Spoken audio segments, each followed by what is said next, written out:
Good morning.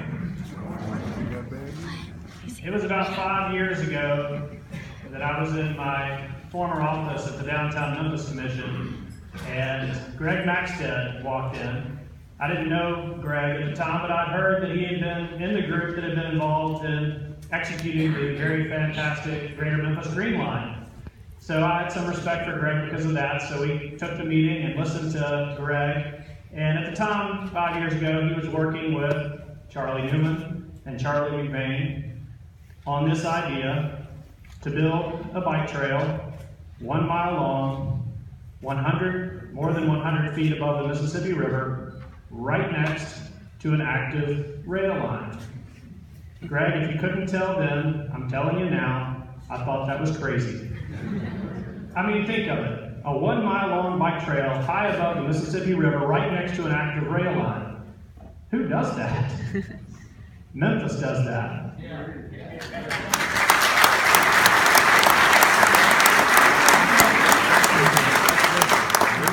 Bold leadership like Charlie McBain and Greg Maxted and Mark Meese and Charlie Newman, that's the Memphians that helped make such things happen. But 5 years ago, I didn't really perceive it that way. I kind of perceived it as a crazy idea. And I really wasn't listening other than politely to Greg until he floated the idea of joining this crazy bridge idea with our Main Street improvement idea that the Downtown Memphis Commission had been working on. Andy Kitzinger here is here. It's his birthday today. He'd been working on this Main Street improvement project for a long time, and we were very passionate about getting this done. So we had just recently lost out on a $9 million Tiger grant, Mayor Strickland, for the city to improve our main streets. So we're kind of down about that.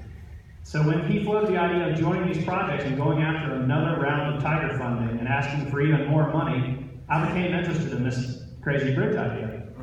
I remember being on the conference call when we picked the name, Main Street to Main Street Multimodal Connector Project. What a great name, right, Doug? Why did we pick that name? Well, we learned that the federal transportation officials in D.C., they love words like multimodal. They love words like connector. And everybody in D.C. is talking about how much they love Main Street America. They want to help Main Street in D.C., right? Right, Congressman Cohen? They love Main Street so much they put that name in there. We put that name in there twice. Main Street to Main Street Multimodal Connector Project. Greg and I went to D.C. to pitch the project. The Department of Transportation officials, they loved it. We thought things were going great, and then they said, don't get your hopes up. There's only about a 5% chance of being able to get this Tiger grant to make this project happen because it's such a competitive program. That's when we needed somebody to come to bat for us to bring this 5% chance to a 100% chance, and that was Congressman Steve Cohen. He went to bat for us and he hit it out of the park.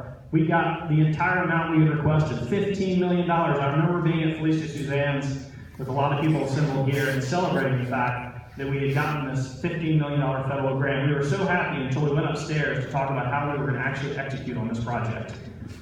We felt like we had caught a tiger by the tail and was about to eat us. It was a very difficult project to execute with very tight deadlines, and the feds kept our feet to the fire the entire time. Mayor Warden expedited things, cutting red tape in City Hall to help make things happen. A lot of other people in the city had to work together to make this City of Memphis project happen. There's Robert Connect, Director of Public Works, whose division this project is under, who's been instrumental. Hugh Tiefer, Jack Stevenson, Marty Regan as the city attorney, assistant city attorney for the city representing us, Brian Collins, financing. And of course, our project team, Harry Pratt and his team, Martin Wade, and Michael Hooks, and April Simmons, who every quarter is filling out that federal paperwork to report to the feds on how we're doing. And all the designers and builders who actually put their hands on this project to actually make it happen deserve recognition.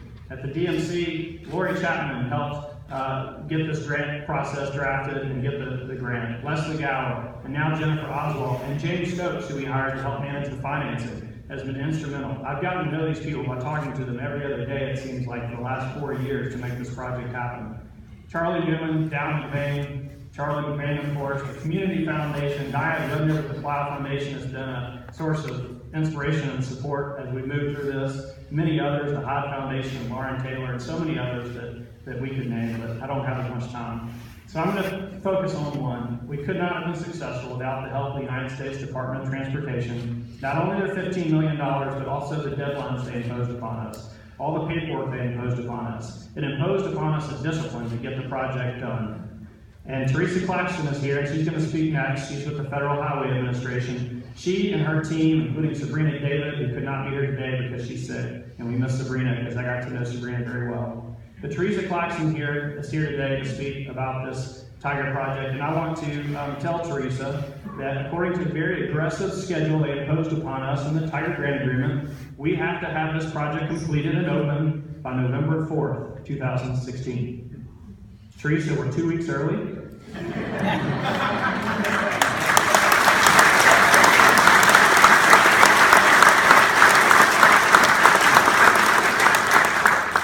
We are $1.5 million under budget.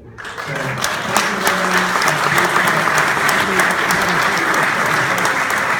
thank you very much.